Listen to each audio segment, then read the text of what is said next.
नहीं, लेकिन मस्जिद को मानने वाला मंदिरों में ना जाए, हमें इससे एतराज है, क्योंकि वो मुर्तद होता था। आपने ठीक जैसा ही टिकट मिला, हिजाब भी उतारा, नकाब भी उतारा, और सबसे पहले जाकर के उसने मंदिरों में पूजा कर लिया।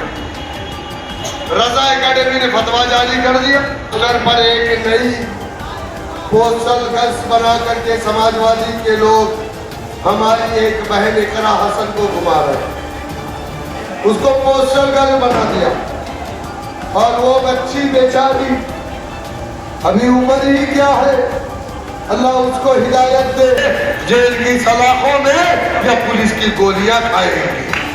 हम भी इंतजार कर रहे हैं, हमें जेल। कादिर राना साहब, आप कहते हैं हिम्मत थी तो आपको आगे आना चाहिए था, आप औरतों को आगे क्यों कर रहे हैं?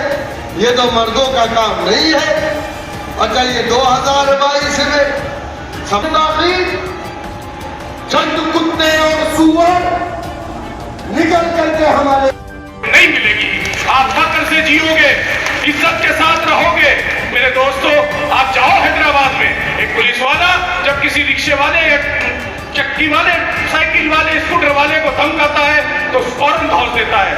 साहब से बात कराऊंगा, साहब को फोन करूंगा, ये लेकिन हम किससे कहें? हम कहेंगे फला सबको फोन करूं क्या? जिसको फोन करेंगे उसका स्विच ऑफ हो। आज हो भी यही रहा। आज कितने जुल्म और ज्यादती उत्तर प्रदेश के अंदर है, बताओ मुझे उसका नाम जिसने उत्तर प्रदेश की लखनऊ विधानसभा के अंदर आपकी बात रखी हो। कोई एक आदमी बताओ जिसने आपकी बात रखी हो। मेरे दोस्तों, सर उठाना पड़ेगा। जब तक सर नहीं उठाओगे, आपके सर की गिनती नहीं होगी। और किसी शायर ने बहुत खूब कहा था कि सर उठे तो सही, सर उठे तो सही जुल्म के सामने, तभी तो जालिम का वक्त हिसाब आएगा। सर उठे तो सही जुल्म के सामने, तभी तो जालिम का वक्त हिसाब आएगा। कोशिशें अपनी यूं ही जारी रखो, देखना एक दिन इनकलाब आएगा।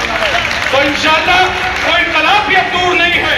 मेरे दोस्तों, जिस इनकलाब की हम बात कर रहे थे, लेकिन ये हमारी कौम का अलमिया ये है कि हमारे भाई हमें आकर कहेंगे कि नहीं, आपने इसको वोट दिया तो उसका फायदा हो जाएगा, इसको दिया तो इसको नुकसान हो जाएगा। मेरे दोस्तों, नुकसान और फायदे की राजनीति तो 70 साल से कर रहे हैं। अब आपके पास जब आपसे कोई वोट मांगने आए मजलिस के अलावा, तो आप उससे एक सवाल पूछेगा कि पिछले 70 साल में तुमने हमें क्या दिया?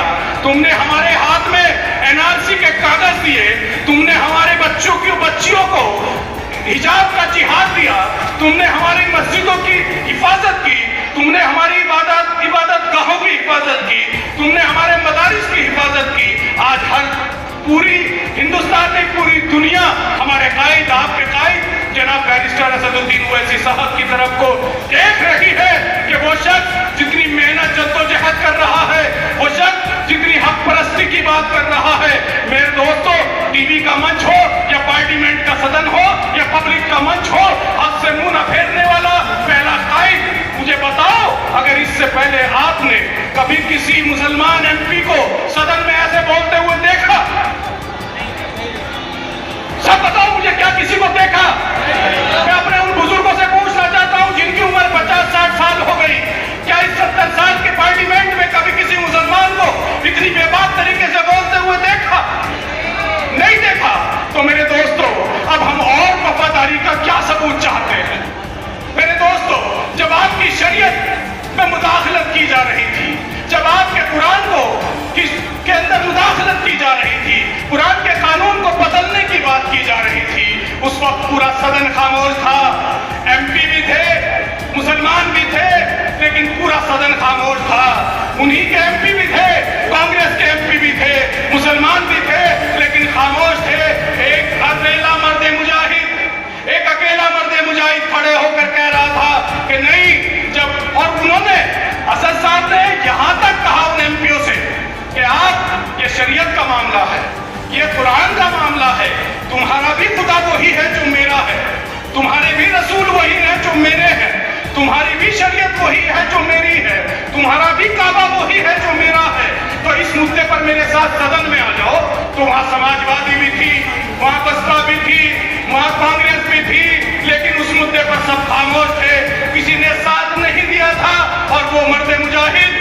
सिकंदर कलर, जिसको आप देखें कि जो सिकंदर की खूबियां रखता है, वो मर्द मुजाहिद पार्लियामेंट की सीढ़ियों से जब उतर रहा था, जब 3 तलाक का बिल पास हुआ था, 4 सीढ़ी के बाद बैठ गए थे और बैठकर रोने लगे थे। राष्ट्रीय सहारा ने इतनी बड़ी तस्वीर छापी थी कि ये शख्स अंदर से लड़ाई लड़कर आ रहा है, लेकिन बाहर आकर 541-42 के सामने अकेला लड़ाई लड़कर आ रहा है, लेकिन बाहर आकर इस मुल्क के अंदर सरकारी नौकरियों में मुसलमानों की तादाद 30% से ज्यादा थी। आज 75 सालों में सरकारी नौकरियों में मुसलमानों की तादाद 1% नहीं है। उसका जिम्मेदार कौन है? उसके जिम्मेदार हम हैं। उसकी जिम्मेदार मजलिस इत्तेहादुल मुस्लिमीन है। उसके जिम्मेदार बैरिस्टर सैफुद्दीन ओवैसी है। कौन है? जिसने हुकूमत की वो जिम्मेदार। हद तो ये हो गई कि जब गैर सियासी तंजीमों ने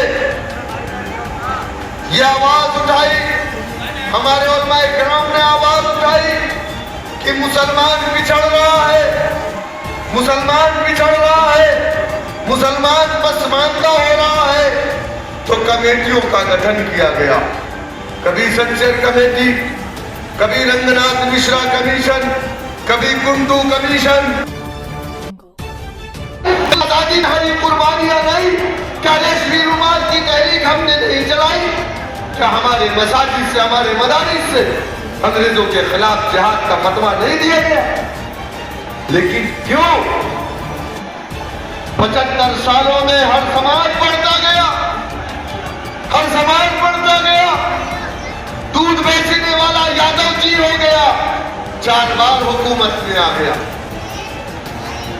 सर पे गंदगी को फेंकने वाला, अगर आज आप उसकी तरफ आंख उठा करके देख लोगे तो आप पर मुकदमा हो जाएगा। 4% राजभर उत्तर प्रदेश में कैबिनेट मिनिस्टर है।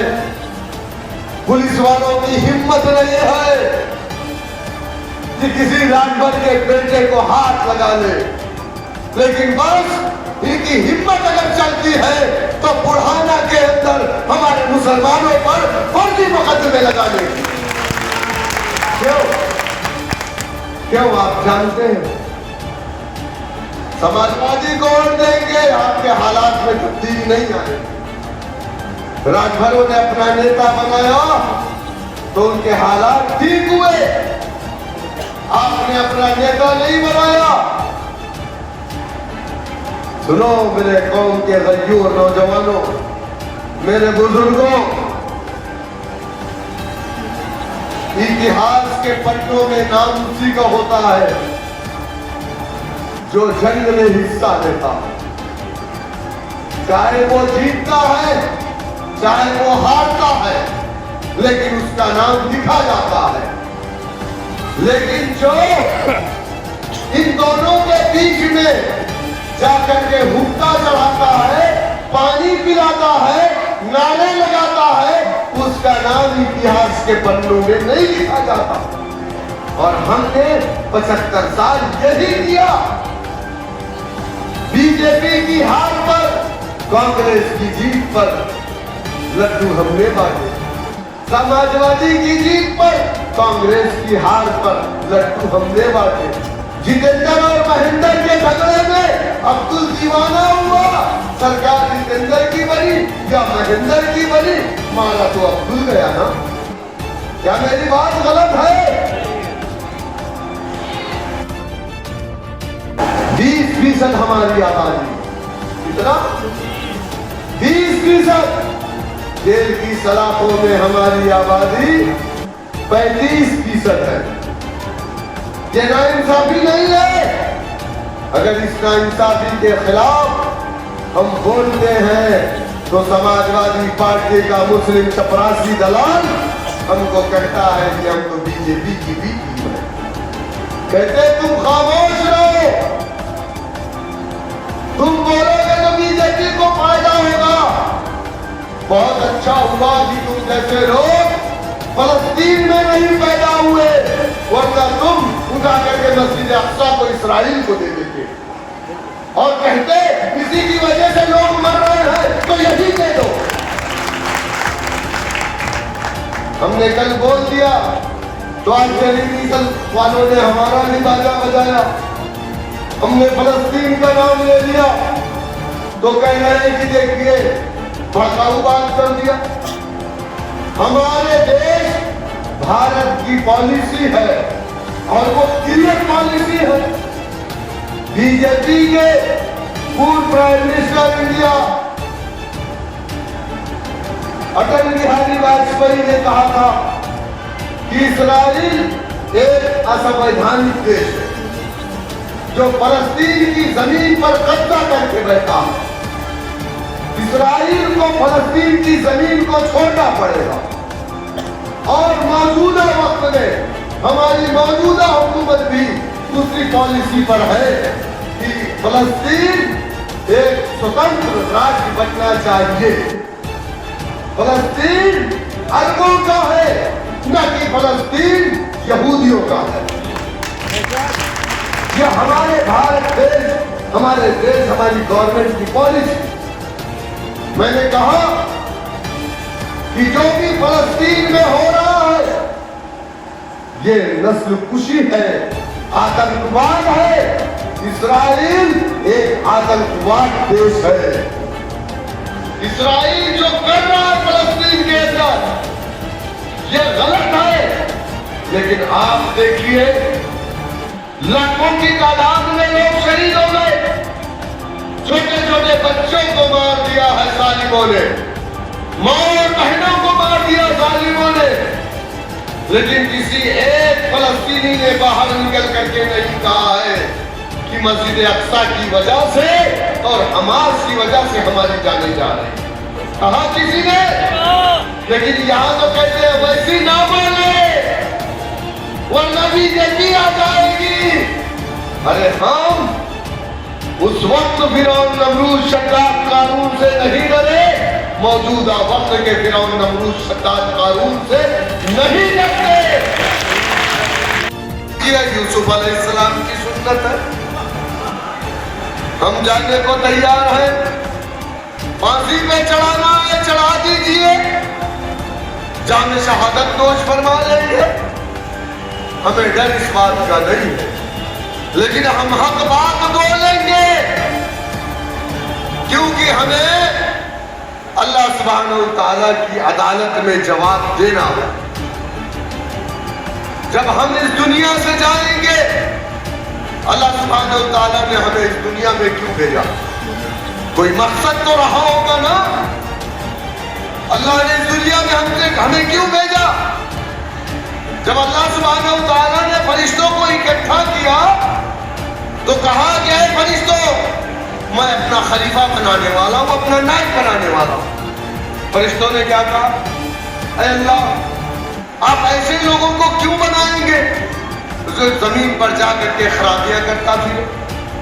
अल्लाह सुब्हानहू व तआला ने आदम अलैहिस्सलाम को खड़ा कर दिया और फरिश्तों से कहा कि तुम बता रही है ये चीज। बोला फरिश्ते सबके सब कहे अल्लाह तूने हमें जितना इल्म दिया उससे ज्यादा हमें नहीं मालूम। तो कहा कि ऐ फरिश्तों तुम आदम का सजदा करो, तो सबके सब सजदे में गिर गए। जितने बीजेपी वाले थे वो सजदे में नहीं गिरे, तो अब वो जरूरत नहीं। फरिश्तों ने आदम को सजदा किया। अब आप अंदाजा करिए कि आप इब्ने आदम हैं, अल्लाह ने आपको किस मर्तबे पर फायज किया। अल्लाह ने आपको अशरफुल मखलूकात बनाया। अल्लाह ने आपको नूह अलैहिस्सलाम इस दुनिया में 950 साल तक दावत और तबलीग का काम किए। कितना? 950 साल। और उनका बेटा भी ईमान नहीं लाया, बीवी भी ईमान नहीं लाया। नूह अलैहिस्सलाम को जब मुशरिकीन हाथ और पैर बांध करके गले में फेंक देते थे तो फरिश्ते आकर के उनकी रस्सी को खोलते थे। उनकी बीवी आके कहती है, लोगों क्यों मार रहे हो, ये तो पागल है, दीवाना है। तब नूह अलैहिस्सलाम ने कहा कि ऐ अल्लाह, अब तू इंतकाम ले ले। हुक्म हुआ है नूह, तू कश्ती बना, जो तेरा मानने वाला होगा वो उस कश्ती में सवार होगा। नूह अलैहिस्सलाम का बेटा जाकर के पहाड़ पे खड़ा हो गया। नूह अलैहिस्सलाम ने कहा, बेटा आजा, ये दुनिया गर्क होने वाली है, कौम नूह खत्म होने वाली। उसने कहा, नहीं नहीं, मैं तो बहुत ऊंची पहाड़ी पर हूं, मुझे कुछ नहीं होगा। सबसे पहले पानी में उसी को बहा। 950 साल नूह अलैहिस्सलाम ने इस दुनिया में दावत व तबलीग का काम किया, लेकिन नूह अलैहिस्सलाम को भी, एक नबी को भी अल्लाह सुब्हानहू व तआला जब जन्नत में दाखिल करेगा तो उम्मत मोहम्मदिया की शहादत पर दाखिल करेगा। ये मर्तबा हमारा और आपका। लेकिन आज ये उम्मत कहां है और क्यों है? आज हमारे आका की शान में गुस्ताखी, चंद कुत्ते और सूअर निकल करके हमारे आका की शान में गुस्ताखी करते हैं, जिन्हें इस्तिंजा करने और बैतुल खला करने का तरीका नहीं, वो हमें बताएंगे हमारे आका के बारे में, लेकिन उन पर कोई कार्रवाई नहीं होगी। अगर उनकी कार्रवाई को लेकर के मुसलमान निकलेगा, संवैधानिक तरीके से एहतजाज करेगा, तो ये उत्तर प्रदेश की खाकी वर्दी फर्जी तरीके से जो मौजूदा सरकार के इशारों पर नजरियों की तरह नाचती है, ये खाकी वर्दी मुसलमानों पर फर्जी मुकदमे करती है। लेकिन हम डरने, क्योंकि ये हमारे ईमान का तकाजा है कि हम अपने आका नबी करीम सल्लल्लाहु अलैहि वसल्लम को अपने जान, अपने माल, अपनी औलाद से ज्यादा अजीज रखते हैं। मेरे दोस्तों, मेरे बुजुर्गों, सामने वक्फ बोर्ड का मामला है। वक्फ बोर्ड तरमीमी बिल आ रहा है। कमिश्नर को पूरा पावर दे दिया जाएगा। कमिश्नर प्रधानमंत्री को रिपोर्ट करेगा। कमिश्नर जिस मस्जिद को कह देगा कि ये मशकूक है, वो वक्फ बोर्ड के हाथ से निकल जाएगी, सरकार की हो जाएगी। आपकी कब्रिस्तान आपके हाथ से चली जाएगी, आपकी मस्जिद आपके हाथ से चली जाएगी, आपका मदरसा आपके हाथ से चला जाएगा। ये मौजूदा हुकूमत की तैयारी है। होश में है, आप जाग रहे हैं ना, तो आप भी तैयार रखिए अपने आप को। हिंदुस्तान की तारीख ने इतना बड़ा एहतजाज नहीं देखा होगा। अगर इस बिल को पास किया गया तो हम उसके लिए एहतजाज करेंगे और इस बिल को रोकने की कोशिश करेंगे। उत्तर प्रदेश में जगह जगह लिंचिंग किसकी हो रही है? किसकी हो रही है? गोश्त के नाम पर किसको मारा जा रहा है? कोई आवाज है? कोई बोल रहा है? क्यों? वोट तो दिया ना हमारा, क्यों खामोश है? क्यों नहीं बोल रहे हैं? क्योंकि इनको मालूम है कि आपका वोट बीजेपी का डर दिखा करके इन्हें मिल जाता है। इसलिए ये आपके पास लोकसभा के इलेक्शन में मुस्लिम बस्ती में समाजवादी गठबंधन का कोई भी प्रत्याशी नहीं गया। और इसलिए नहीं गया क्योंकि ये कहा गया था समाजवादी और कांग्रेस की तरफ से कि मुसलमानों की मजबूरी है कि वो हमको वोट डालेगा बीजेपी के खिलाफ। लेकिन सुनिए, जो लोग उस फहमी में है कि उत्तर प्रदेश में बीजेपी कमजोर हुई है, सुनो समाजवादी के लोगों, बीजेपी का लोकसभा में उत्तर प्रदेश में 0.7% वोट सिर्फ कम हुआ है, यानी 1% भी नहीं। कितना? 0.7% वोट कम हुआ है। बाकी बीजेपी का वोटिंग परसेंटेज उत्तर प्रदेश में कम नहीं हुआ है। बहुजन समाज पार्टी का वोट संविधान के नाम पर 10% समाजवादी गठबंधन के पास गया, इसलिए उनकी 37 सीट आई। और जब विधानसभा में बहुजन समाज पार्टी का वोट वापस बीएसपी के पास चला जाएगा तो वापस से ये लोग वही 145-150 सीटों पर सिमट जाएंगे। अभी आपके सामने बहराइच में दंगा हुआ, सुना होगा आपने। लखनऊ से 120 किलोमीटर की दूरी पर भास्कर न्यूज ने एक स्टिंग ऑपरेशन किया। वो प्री प्लान था, वो प्रायोजित दंगा था मुसलमानों को टारगेट करने के लिए। कोई मुसलमान के घर पर उसके हरे परचम को निकाल करके दूसरे परचम को लगाने की कोशिश राम गोपाल मिश्रा ने की, और कई लोग उसके घर पर चढ़ाई कर दिए, ईंटें मारी गई, पत्थर मारे गए, बोतलें फेंकी गई। उसके पास लाइसेंसी बंदूक थी, उसने उस बंदूक से हवा में फायर किया अपने डिफेंस में, तो पुलिस वालों ने उसको मुलजिम बना दिया। एक दिन पहले उठा करके लेकर के गए, दूसरे दिन दोपहर में उनको ले जाकर के जंगल में पैर में गोली मार दी। रात को 1 बजे हमको मालूम हुआ, हमने ट्विटर पे लिखा, हमने बैरिस्टर साहब को टैग किया, हमने योगी आदित्यनाथ को टैग किया, जो उनके वकील है उनसे हमारी लगातार बात होती रही। बैठ के अल्लाह का शुक्र था, हम लोगों को जिस बात का डर था वो नहीं हुआ।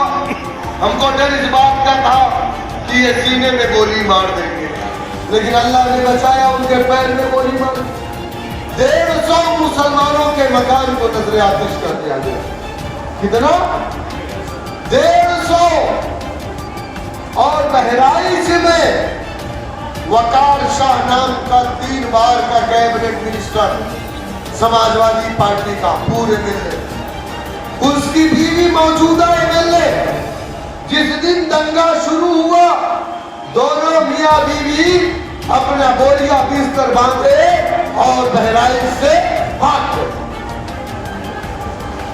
मुसलमान अपना नुमाइंदा इसलिए नहीं चुनता आपको कि जब हमें जरूरत हो तो तुम हमें छोड़ करके भाग जाओ। क्या सिर्फ हमने तुम्हें अपना नुमाइंदा दावत खाने के लिए, फीता काटने के लिए, मैच का उद्घाटन करने के लिए बनाया है? नहीं।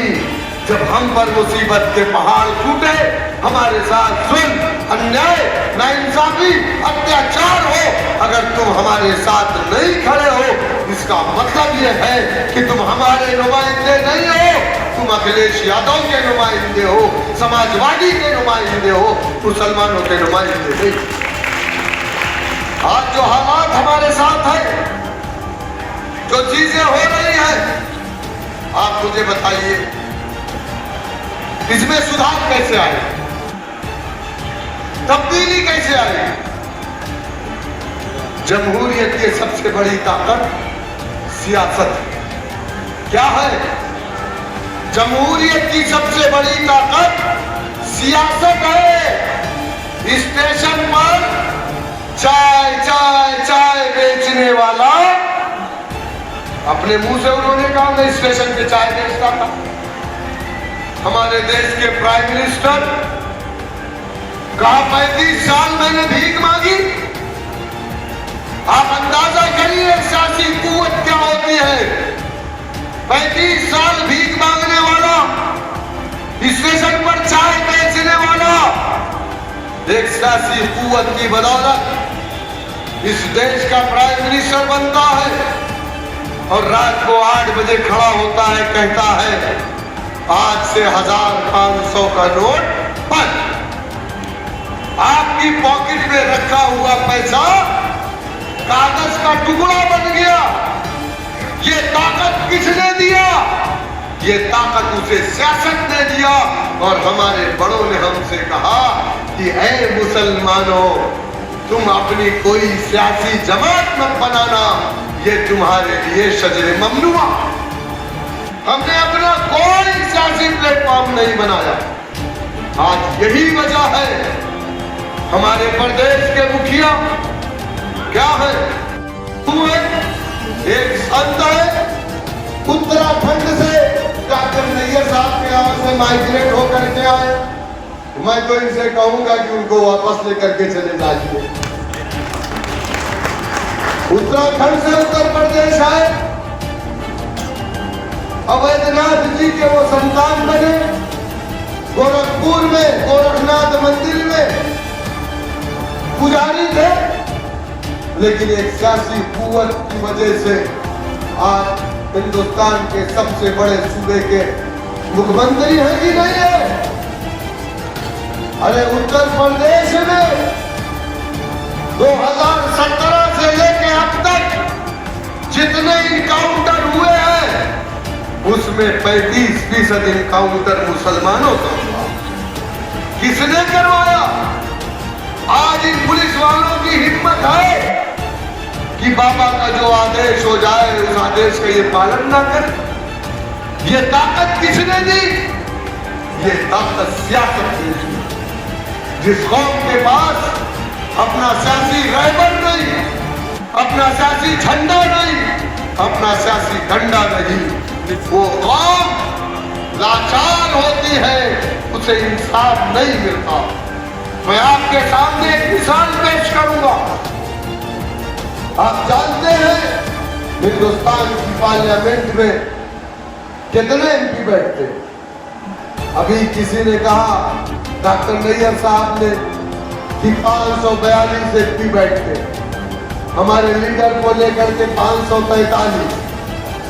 543 में 131 एमपी दलित समाज से ताल्लुक रखता। कितना? 131। लेकिन आजाद हिंदुस्तान में दलितों के कमर में मटकी बांधी गई ताकि जमीन पर उसके निशान ना रहे, उसको लोग नजीस मानते। क्या मेरी बात गलत है? आजाद हिंदुस्तान में दलितों के गले में मटकी लटकाई गई, उनके कमर में झाड़ू बांधे गए ताकि वो उसके पैर का निशान और वो जमीन पर ना टूटे। इनके बच्चों का एडमिशन नहीं होता था स्कूलों में। क्या मेरी बात गलत है? सरकारी नौकरी में दूर दूर तक नहीं था। क्या मेरी बात गलत है? इनकी बहन बेटियों का रेप हो जाता था। अगर ये शिकायत लेकर के पुलिस स्टेशन जाते थे तो पुलिस वाले जिस तरीके से आज हमको मार करके भगा देते हैं, इसी तरीके से इनको मार करके भगा देते हैं। क्या मेरी बात गलत है? हमारे दलित समाज के बुजुर्ग हैं, 25 साल पहले की बात है, कोई नई बात नहीं है। जाकर के पूछिएगा, लोगों के घरों के जानवर मर जाते थे, उस जानवर को नींद आएगी, चबाई देगा तो अपना मुंह खोलेगा। कभी दलितों के ऊपर हो रहे जुल्म, अत्याचार, नाइंसाफी पर अपना मुंह नहीं खोलेगा। लोगों ने कहा कि फिर हमें क्या करना चाहिए? तो इनके समाज का एक नेता जिसका नाम मान्यवर काशीराम था, पंजाब की सरजमीन से निकला, उत्तर प्रदेश की सरजमीन में आया और वो बहादुर अपने समाज के बीच में, नौजवानों सुनो, अपने समाज के बीच में जाकर के कहा कि ऐ मेरे समाज के लोगों, अगर तुम चाहते हो कि तुम्हारे साथ इंसाफ हो तो उसके लिए तुम्हें अपना सियासी परचम बनाना पड़ेगा, काशीराम को अपना नेता बनाना पड़ेगा, बहुजन समाज पार्टी को अपनी पार्टी मानना पड़ेगा।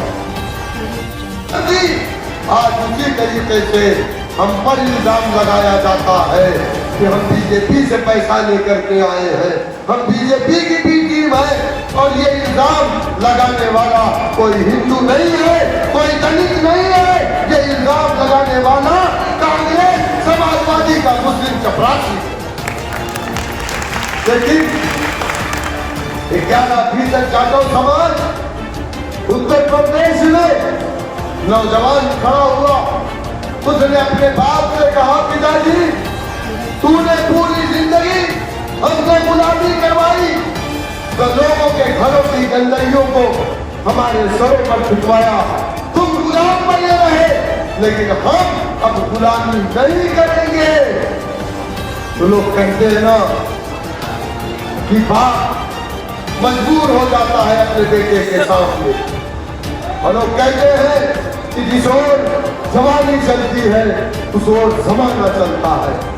नौजवान खड़ा हुआ, उसने कहा, पिताजी बहुत हो गया, तुम कांग्रेस की गुलामी करो, काशीराम हमारा नेता है, बहुजन समाज पार्टी हमारी पार्टी है, नीला परचम हमारा परचम है। काशीराम ने कहा अपने समाज के लोगों से कि सुनो, जब तुम इस देश की सत्ता की चाबी को अपने हाथ में लोगे तब तुम्हें इंसाफ मिलेगा। लोगों ने मजाक उड़ाया, लोगों ने कहा कि काशीराम आया है 11% जाटव समाज को लेकर के सत्ता की चाबी को अपने हाथ में लेने की बात कर रहा है। गोबर से दाना चुन करके खाने वाला समाज सत्ता की चाबी को अपने हाथ में लेने की बात कर रहा है। काशीराम ने कहा, यही वो चाबी है जिससे तुम अपने लिए इंसाफ के सारे दरवाजे को खोल सकते हो। लेकिन दुनिया ने देखा 11% मुत्तहिद हुआ, और जो कौमें मुत्तहिद होती है अल्लाह सुब्हानहू तआला की मदद उस कौम पर आती है। 11% मुत्तहिद हुआ, वह 9 सालों में अपने कौम की एक बेटी को उत्तर प्रदेश का मुख्यमंत्री बनाया कि नहीं बनाया। उसके बाद इसकी बस्तियों में स्कूल खुले कि नहीं खुले, इसके बच्चे को सरकारी नौकरी मिली कि नहीं मिली। आज हर एक सरकारी दफ्तर में दलित समाज का बेटा सरकारी कुर्सी पर है, और आज एक थाने के अंदर दलित समाज का बेटा, उसके बदन पर खाकी वर्दी है, कलमा ला इलाहा इल्लल्लाह मुहम्मदुर रसूलुल्लाह पढ़ने वालों, मैं आपसे पूछ रहा हूँ, आपका बेटा कहाँ है? किस सरकारी दफ्तर में है? किस पुलिस स्टेशन में आपका बेटा है? और कुर्सी पर बैठा हो, आपका बेटा है, पुलिस स्टेशन में है, लेकिन कुर्सी पर नहीं, पुलिस स्टेशन की हवालात के अंदर है। ये फर्क है। आप 20% है उत्तर प्रदेश में, वो 11% थे, उनके हौसले बुलंद थे, उन्होंने चीजें हमसे ली। हमने कुरान को, अल्लाह के नबी के हुक्म को मानने से इनकार कर दिया, और उन्होंने कुरान और अल्लाह के नबी के तरीके को अपनी जिंदगी में उतार लिया, वो कामयाब हो गए। और जो कुरान वाले थे वो नाकाम हो गए, क्योंकि उन्होंने किताबुल्लाह और अल्लाह की सुन्नत को उठा करके साथ पर सजा करके रख दिया। मेरे दोस्तों, मेरे बुजुर्गों, मैं लफाजी नहीं कर रहा हूं, स्लोगन था वो, संगठित रहो, लिखा रहता था ना, संघर्ष करो, शिक्षित बनो, है ना। आइए मैं आपको कुरान की रोशनी में बताता हूं, संगठित रहो, वातसिमू बिहब्लिल्लाहि जमीअन वला तफररकू। ऐ ईमान वालों, अल्लाह की रस्सी को मजबूती से पकड़ लो, आपस में फूट ना डालो। कहा ना अल्लाह ने कुरान में, कहा शिक्षित बनो। कुरान की पहली आयत, इक़रा बिस्मि रब्बिकल लज़ी खलक़, किसके लिए आई? एडॉप्ट किसने किया? अमल किसने किया? जिसने अमल किया वो कामयाब हो गया। हमारा कुरान, हमारी हदीस हमने सुनी, हमने पढ़ी, मदरसे में 15 साल बिताए, बच्चे को आलिम बनाया, लगा दिया समाजवादी पीछे, जिंदाबाद का नारा लगा। हमने छोड़ दिया, गैरों ने पकड़ा।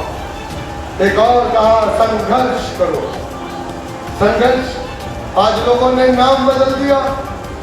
जिहाद को अगर हम हिंदी में ट्रांसलेट करेंगे तो जिहाद के माने संघर्ष होता, लेकिन आजकल तो इन लोगों ने कहा खूब जिहाद, मुत जिहाद, ये जिहाद, वो। अरे जिहाद के मुकद्दस नाम को बदनाम ना करो। ये जिहाद ऐसा नाम है, जाकर के इस्राइल और अमेरिका और रशिया से पूछ लेना, अपने टैंकों को, अपने असलहों को, अपने जहाजों को छोड़ करके भाग गए।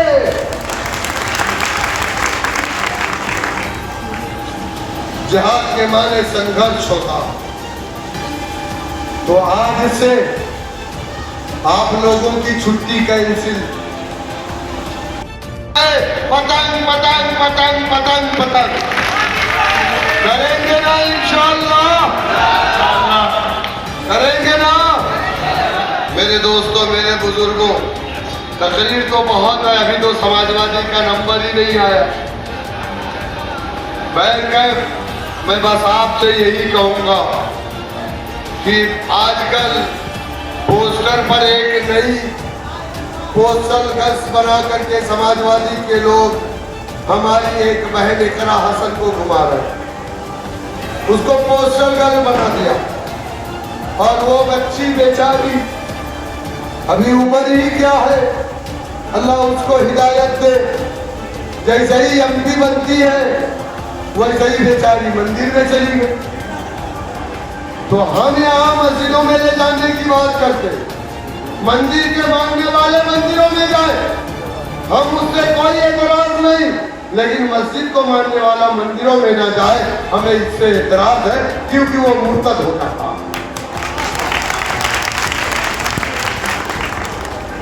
कानपुर के अंदर सीसा मऊ विधानसभा इरफान सोलंकी, हाजी इरफान सोलंकी, क्या अलहाज इरफान सोलंकी साहब 4 बार के एमएलए, वो बेचारे भी ऐसे ही करते थे।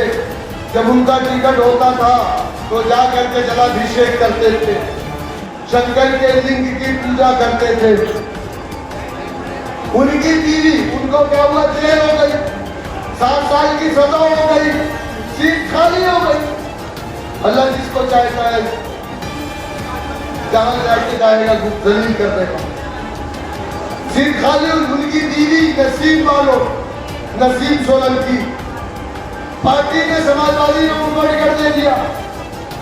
अब उनको टिकट दिया तो वो बेचारी पहले तो हिजाब में, निकाब में थी, जैसे ही टिकट मिला हिजाब भी उतारा, नकाब भी उतारा, और सबसे पहले जाकर के उसने मंदिरों में पूजा कर लिया। रजा एकेडमी ने फतवा जारी कर दिया कि जल्दी से कलमा पढ़ ले। तो अगर आपको अपने दीन को भी बचाना है तो आप समाजवादी पार्टी से दूरी बना करके रखिए। ये ऐसे ही मुसलमान चाहते हैं। और बीजेपी वालों से भी होशियार रहिए। आजकल बीजेपी में भी बड़ी बड़ी दाढ़ी वाले दिखाई दे रहे हैं। ये कौन लोग हैं समझा करिए। एक आदमी था बेचारा, एक उसमें मत ये मिसाल दे रहा हूं, एक आदमी था बेचारा, बहुत बड़ी बिल्डिंग बनाया, कमा के पूरे गांव के लोगों की दावत दिया, सब लोग आए, दावत खा करके चले गए। देखा एक आदमी बड़ी बड़ी दाढ़ी वाला ऊपर छत पे खड़ा होकर के रो रहा है। बोला भाई तू कौन है, क्यों रो रहा है?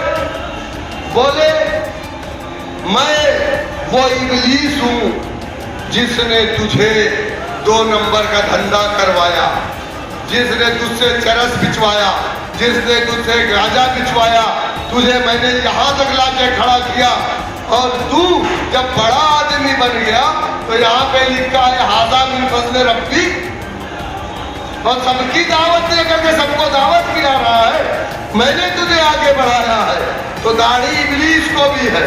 तो इसका मतलब ये नहीं है कि कि वो मुसलमान है, बीजेपी में काम करने वाला मुसलमान जो हरकतें करता है और जिस तरीके से हमें और हमारे कायदीन को टारगेट करता है, वो मुसलमान नहीं है, वो वही इब्लीस है जो हर 2 नंबर का काम करता है और छोला बना करके अपने आप को मुसलमान कहता है। मेरे दोस्तों, ये इलेक्शन 2.5 साल का इलेक्शन, 75 साल दूसरों को आपने मौका दिया, एक मर्तबा आप हमें मौका दीजिए, देंगे इंशाअल्लाह। आने वाली 13 तारीख को बटन चुनाव निशान के सामने वाला बटन दबाइए। जनाब अरशद राणा साहब आपके दरमियान में है और आपके दरमियान में रहेंगे इंशाअल्लाह। और मैं आज इस मंच से आजम फारूकी और रमीज माविया और फैज को और उसके तमाम साथियों को जो जेल गए थे, मैं उनको मुबारकबाद देता हूँ कि तुमने आका नबी करीम सल्लल्लाहु अलैहि वसल्लम की मोहब्बत का हक अदा किया। पता नहीं वो मौका हमें कब मिलेगा कि हम भी अपने आका की मोहब्बत में जेल की सलाखों में या पुलिस की गोलियां खाएंगे। हम भी इंतजार कर रहे हैं, हमें जेल से डर नहीं। हमने पहले कहा ना कि हम अपने आका के लिए अपना जान माल सब कुछ अपनी औलाद कुर्बान करने को तैयार है, क्योंकि हमें सबसे ज्यादा अजीज अगर कोई है तो हमारे आका नबी करीम सल्लल्लाहु अलैहि वसल्लम। तो इस दुनिया में आए तो लोगों ने लड़कियों का हक देना शुरू किया, तो इस दुनिया में आए तो लोगों ने नाप तोल में बराबरी की, जब इस दुनिया में आए तो लोगों को सदाकत बताई, वो ये दुनिया में आए तो लोगों को सखावत सिखाई। मेरे दोस्तों, मेरे बुजुर्गों, वही हमारे आइडियल है, वही हमारी जान है, वही हमारे सब कुछ है। अगर उसके लिए एक दिन नहीं 10 साल की जेल काटनी पड़े तो खुदा की कसम हमारे चेहरे पर शिकन नहीं आनी चाहिए। ये फलस्तीन का झगड़ा सिर्फ एक स्टेट का झगड़ा नहीं है, ये हमारे क़िबला अव्वल का झगड़ा है। ये हमारे आका नबी करीम सल्लल्लाहु अलैहि वसल्लम जहां से मिराज को गए, उस फलस्तीन की क़िबला अव्वल को बचाने का झगड़ा है। उसके लिए कितनी माओं ने, कितने बच्चों ने अपनी कुर्बानियां पेश कर दी। खुदा की कसम किसी ने ऊफ नहीं कहा, किसी एक ने नहीं कहा कि आज हमास की वजह से हमारी जाने जा रही है। किसी ने नहीं कहा। दुआ करिए कि जिस तरीके से आज हमास के लोग, आज फलस्तीन का मुसलमान साबित कदम है, अल्लाह पूरे दुनिया के मुसलमानों को इसी तरीके से साबित कदम रखे। जो कौमें साबित कदम होती है, उस कौम पे अल्लाह की मदद जरूर आती है। इसीलिए मैं आपसे कह रहा हूं कि आज से आपकी छुट्टी कैंसिल।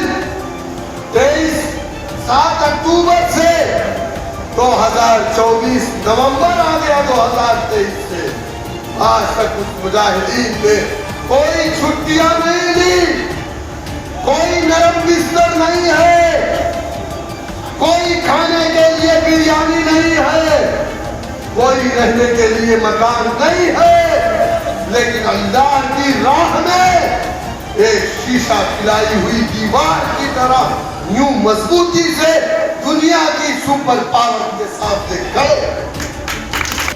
क्या करेगा? ला करके बलि का बकरा बना दिया उस बच्ची को, बेचारी को। अरशद राणा, क्या नाम उनका, कौन से राणा? कादिर राणा साहब, आपके अंदर अगर हिम्मत थी, कादिर राणा साहब आपके अंदर हिम्मत थी तो आपको आगे आना चाहिए था। आप औरतों को आगे क्यों कर रहे हैं? ये तो मर्दों का काम नहीं है। अच्छा, ये 2022 में समाजवादी पार्टी ज्वाइन किए और जैसे ही वहां गए और जाते ही साथ सबसे पहले इन्होंने सुन्नत पर छुरा चलवाया ना। तो इसके पहले मैंने क्या कहा, समाजवादी पार्टी में आप जाओगे तो अपने दीन से दूर हो जाओगे। अगर दीन को बचाना है तो सपा, कांग्रेस, बसपा और भाजपा से दूर रहना है। आने वाली 13 तारीख को चुनाव निशान पतंग है। मेरे साथ एक आखिरी शेर मैं आपके सामने राजेंद्र साहब का पढ़ना चाहूंगा कि हम लोग गठबंधन की बात तो आपने सुना होगा, सुना कि नहीं सुना? दुनिया जिसको अछूत समझती थी, मुसलमान उसे अछूत नहीं समझा। बाबा साहेब को सामंतवादियों ने हराया था, हमने जिता करके भेजा था, हमने हमेशा गले लगाया। चंद्रशेखर गए थे गोरखपुर 2019 में लड़ने, 3000 वोट मिला था। क्यों? क्योंकि मुसलमान वहां पर कितना था? कम था, अक्सरियत में नहीं था। लेकिन जब तुम नगीना गए तो वहां मुसलमानों की अक्सरियत 1.5 लाख से मुसलमान तुमको जिता के भेजा। हमसे अलायंस कर लिया वैसी साहब की कोठी पे। हम लोग 3 सितंबर को बैठे, साथ में खाना खाए, गठबंधन हो गया। 23 सितंबर पे लखनऊ में सीट का बंटवारा हो गया। कहा यहाँ पर हमने कैंडिडेट अनाउंस कर दिया साहिब को। हमने कहा कोई बात नहीं है, मीरापुर आप ले लीजिए, कुंदलकी हम ले लेते हैं। बोला नहीं, सिर्फ मीरापुर नहीं, हमको 6 और चाहिए। मैंने कहा ले लीजिए, सिर्फ हमको 1 दे दीजिए। बोला ठीक है, सब कुछ ठीक था। 4 दिन के बाद फोन करके कहता है कि हमारे लोग कहते हैं कि एमआईएम से गठबंधन मत करो। मैंने कहा क्यों? बोले वैसी साहब से हमारे कुछ लोगों को परहेज है। मैंने कहा तुम्हें वैसी से नहीं, तुम्हें मुसलमानों से परहेज है। जिस तरीके से सपा, बसपा, कांग्रेस, भाजपा हमसे नफरत करती है लेकिन हमारे वोट से मोहब्बत करती है, उसी तरीके से तुम हो, तुम भी हमसे नफरत करते हो लेकिन हमारे वोटों से। कितनी बार इसने कहा कि जाट रेजिमेंट बनना चाहिए, पार्लियामेंट में बोला ना, तो पठान रेजिमेंट खत्म हुई, उसका नाम क्यों नहीं लिया? पठान रेजिमेंट का भी नाम लेना था तुमको। तो देखते हैं कि जाट तुमको कितना वोट देता है। इंशाअल्लाह ताला ये पहली और आखिरी बार है। और इन्होंने हमने पहली बार धोखा नहीं दिया है, इन्होंने हमें 3 बार धोखा दिया। 2022 के इलेक्शन में धोखा दिया, 2024 के इलेक्शन में धोखा दिया। ये 3री बार गठबंधन करके इसने गठबंधन तोड़ा है। पहली मर्तबा मैंने ये बात बोली है, मैंने आज तक नहीं बोला था। मैंने कल मीडिया के सामने भी कहा, मैं आपसे अपील करूंगा कि आने वाली 13 तारीख को सबका जवाब अगर कुछ है तो वो आपकी शहादत की उंगली है, पकड़ का चुनाव निशान है, ये सारे लोगों का जवाब होगा।